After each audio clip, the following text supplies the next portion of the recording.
जय हिंद, नमस्कार साथियों कल उत्तर प्रदेश होमगार्ड भर्ती को लेकर उत्तर प्रदेश सरकार की तरफ से एक शासनादेश जारी कर दिया गया है और इसमें कई बड़े बदलाव किए गए हैं। साथियों, अगर आप यूपी होमगार्ड में भर्ती होने के इच्छुक हैं तो ये वीडियो आपके लिए बहुत ही इम्पोर्टेंट है। साथ ही इसमें कई बड़े बदलाव किए गए हैं। योग्यता, उम्र, पात्रता, आरक्षण, एग्जाम पैटर्न और साथ ही फिजिकल में कई बड़े बदलाव आपको देखने को मिलेंगे। साथियों, अगर आप यूपी होमगार्ड भर्ती को लेकर थोड़े से भी सीरियस हैं तो ये वीडियो आपके लिए बहुत इम्पोर्टेंट है। तो आपसे एक रिक्वेस्ट है कि आप इस वीडियो को पूरा देखें ताकि आपसे कोई भी जानकारी मिस ना हो। साथियों, ये अपडेट यूपी होमगार्ड की तरफ से उत्तर प्रदेश राज्य होमगार्ड एनरोलमेंट मार्गदर्शिका उत्तर प्रदेश के समस्त जनपदों की होमगार्ड के रिक्त पदों पर निष्पक्ष एवं पारदर्शी एनरोलमेंट की कार्रवाई उत्तर प्रदेश पुलिस भर्ती एवं प्रोन्नति बोर्ड द्वारा की जाएगी। यानी कि जो यूपी पुलिस कांस्टेबल या यूपी पुलिस की भर्ती जो करता है बोर्ड, उसी बोर्ड के द्वारा होमगार्ड की भर्ती की जाएगी। साथियों, इसमें बताया गया है कि होमगार्ड के लिए कौन-कौन पात्र होगा। तो शारीरिक एवं मानसिक दोष से युक्त तथा विकलांग व्यक्ति होमगार्ड के पदों पर एनरोलमेंट के लिए पात्र नहीं होंगे और होमगार्ड के पदों पर एनरोलमेंट के लिए यह आवश्यक है कि अभ्यर्थी उस जनपद का मूल निवासी हो जिस जनपद की रिक्ति के सापेक्ष आवेदन किया गया हो। यानी कि आप जिस डिस्ट्रिक्ट के निवासी हैं तो उसी डिस्ट्रिक्ट में आवेदन कर सकते हैं, उसी डिस्ट्रिक्ट में अप्लाई कर सकते हैं। और सार्वजनिक, शासकीय या अर्ध शासकीय अथवा सार्वजनिक उपक्रम की सेवाओं में नियमित रूप से कार्यरत व्यक्ति होमगार्ड के पद पर एनरोलमेंट हेतु पात्र नहीं होंगे। इसके अलावा आप पर कोई केस है और वो विचाराधीन है कोर्ट में तो आप इसमें अप्लाई नहीं कर सकते। जैसा कि यहाँ पर लिखा है, किसी न्यायालय में कोई आपराधिक मुकदमा विचाराधीन होने की स्थिति में अभ्यर्थी होमगार्ड्स के पद पर एनरोलमेंट के लिए पात्र नहीं होंगे। अगर बात करें ड्यूटी भत्ता यानी कि आपको वेतन कैसे मिलेगा, तो होम गार्ड्स को काम के लिए बुलाए जाने पर शासन द्वारा समय समय पर निर्धारित ड्यूटी भत्ता दिया जाएगा।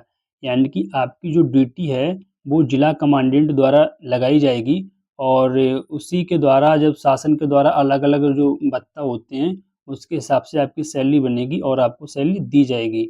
साथियों, अगर बात करें शैक्षिक योग्यता की, तो होमगार्ड स्वयं सेवकों के एनरोलमेंट हेतु अभ्यर्थियों की शैक्षिक योग्यता भारत सरकार के द्वारा स्थापित बोर्ड के यानी कि 10वीं कक्षा उत्तीर्ण होने चाहिए या उत्तर प्रदेश सरकार द्वारा मान्यता प्राप्त उसके समकक्ष अर्हता अनिवार्य होनी चाहिए। यदि आपने किसी बोर्ड से 10th पास किया है या आपने उत्तर प्रदेश सरकार के द्वारा मान्यता प्राप्त किसी बोर्ड से इसके समकक्ष कोई कोर्स किया है, हाई स्कूल के समकक्ष कोई कोर्स किया है तो भी आप इसमें आवेदन कर सकते हैं। साथियों, अधिमानी अहर्ताएँ यानी कि कुछ लोगों को एग्ज़ाम में छूट मिलेगी कुछ नंबर की। तो अगर आपके पास एनसीसी है और एनसीसी का सी सर्टिफ़िकेट है तो आपको 3 नंबर की छूट मिलेगी और एनसीसी का बी सर्टिफ़िकेट है तो आपको 2 नंबर की छूट मिलेगी। एनसीसी का ए सर्टिफ़िकेट है तो 1 नंबर की छूट मिलेगी। अगर आपके पास स्काउट गाइड है तो आपको 1 नंबर की छूट मिलेगी। और इसके अलावा अगर आपके पास लाइसेंस है, लाइसेंस कौन-सा होना चाहिए? 4 पहिया वाहन का अगर आपके पास लाइसेंस है, तो ड्राइविंग लाइसेंस धारक होने की स्थिति में अधिमानी अर्हता में दिए गए अंकों के साथ-साथ 1 अंक अलग से दिया जाएगा।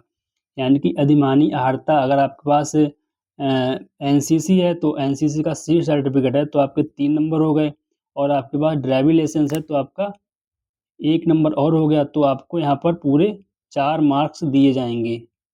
ड्राइविंग लाइसेंस होने पर आपको 1 मार्क्स अलग से दिया जाएगा। इसके साथ ही अगर आपने यूपीएसडीएमए के तत्वाधान में आयोजित आपदा मित्र प्रशिक्षण प्रमाण पत्र धारकों को यहाँ पर बिंदु संख्या 7 यानी कि अधिमानी अर्हता, अंकित अधिमानी अर्हता में दिए गए अंकों के साथ-साथ 3 अंक अलग से दिए जाएँगे। यानी कि अगर आपके पास आपदा मित्र प्रशिक्षण इसमें अगर आपका सर्टिफ़िकेट है, तो आपको यहाँ पर 3 नंबर और एक्स्ट्रा दिए जाएँगे।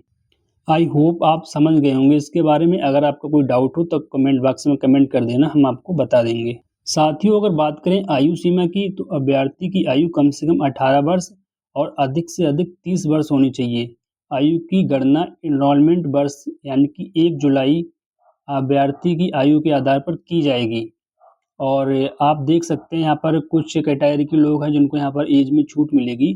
तो अन्य पिछड़ा वर्ग यानी कि ओबीसी, अनुसूचित जातियों यानी कि एससी, अनुसूचित जनजातियों एसटी, ऐसे अन्य श्रेणी के अभ्यर्थियों को केवल उत्तर प्रदेश के मूल निवासी होंगे।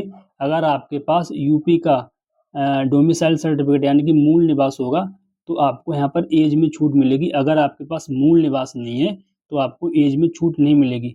तो आप मूल निवास और आप अपना जाति प्रमाण पत्र बनवा लीजिए नया, क्योंकि आपको यहाँ पर डीबी में ज़रूरत पड़ेगी इसकी। तो आप यहाँ से अपना जाति प्रमाण पत्र और मूल निवास नया बनवा लीजिए, आपका 5 से 7 दिन में बन जाएगा। और इसकी परीक्षा की बात करें कि एग्ज़ाम पैटर्न क्या होगा, तो आप यहाँ से नीचे देख सकते हैं कि इसकी जो लिखित परीक्षा होगी, और लिखित परीक्षा में आपके लिए यहाँ पर 100 अंक की लिखित परीक्षा होगी और आपको टाइम 2 घंटे का दिया जाएगा।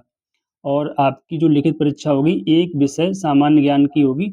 और परीक्षा पाठ्यक्रम परीक्षा की प्रक्रिया उत्तर प्रदेश पुलिस भर्ती एवं प्रोन्नति बोर्ड द्वारा की जाएगी। अगर बात करें शारीरिक मानक की यानी कि फिजिकल स्टैंडर्ड, यानी कि आपकी हाइट और चेस्ट, वेट और आपकी जो रनिंग कितनी होगी कितने मिनट में, तो आपकी जो हाइट है यानी कि पुरुष की जो हाइट है, और पुरुष में कौन, ओबीसी, जनरल और एसटी, यानी कि ओबीसी, जनरल और एसटी की जो हाइट है वो 168 सेंटीमीटर होनी चाहिए।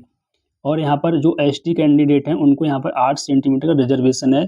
जो एसटी कैंडिडेट हैं उनकी हाइट यहाँ पर 160 सेंटीमीटर होनी चाहिए। आपका सीना बिना फुलाए 79 सेंटीमीटर होना चाहिए, और सीना फुलाने पर आपका न्यूनतम सीना 84 सेंटीमीटर होना चाहिए, यानी कि 5 सेंटीमीटर आपको सीना अपना फुलाना होगा यहाँ पर। और जो एसटी कैंडिडेट होंगे तो उनका जो चेस्ट होगा बिना फुलाए 77 सेंटीमीटर होना चाहिए, और फुलाने के बाद 82 सेंटीमीटर होना चाहिए। साथियों, महिला अभ्यर्थियों की यहाँ पर हाइट जो है वो 152 सेंटीमीटर होनी चाहिए, और जो एसटी कैंडिडेट होंगी महिला तो उनकी जो हाइट है तो 147 सेंटीमीटर होनी चाहिए। और महिलाओं का चेस्ट मेजरमेंट नहीं होता है तो उनका वजन चेक होता है, तो उनका वजन जो है वो कम से कम 40 किलो की होनी चाहिए। और जो एसटी कैंडिडेट होंगी फीमेल तो उनकी जो है यहाँ पर 40 केजी यहाँ पर उनका वेट होना ही चाहिए। साथियों, अगर बात करें कि आपकी रनिंग कितनी होगी कितने मिनट में होगी, तो शारीरिक दक्षता परीक्षा में अहल होने के लिए पुरुष अभ्यर्थियों हेतु 4.8 किलोमीटर यानी कि 4800 मीटर की दौड़ 28 मिनट में, और महिला अभ्यर्थियों के लिए 2.4 किलोमीटर यानी कि 2400 मीटर की रनिंग है वो 16 मिनट में पूरी करनी होगी। अगर आप ये रनिंग पूरी नहीं कर पाएंगे तो यहाँ पर उन्होंने साफ साफ लिखा है वह एनरोलमेंट के लिए पात्र नहीं होंगे, यानी कि आप भर्ती से बाहर हो जाएंगे। इन्होंने लिख रखा है उच्च स्तर चयन प्रक्रिया से बाहर हो जाएंगे आप। साथियों, अगर बात करें कि आपका मेडिकल कैसे होगा, स्वास्थ्य परीक्षण, तो अंतिम रूप से एनरोलमेंट हेतु उपयुक्त पाए गए अभ्यर्थियों का जिला कमांडेंट होमगार्ड्स द्वारा स्वास्थ्य परीक्षण कराया जाएगा।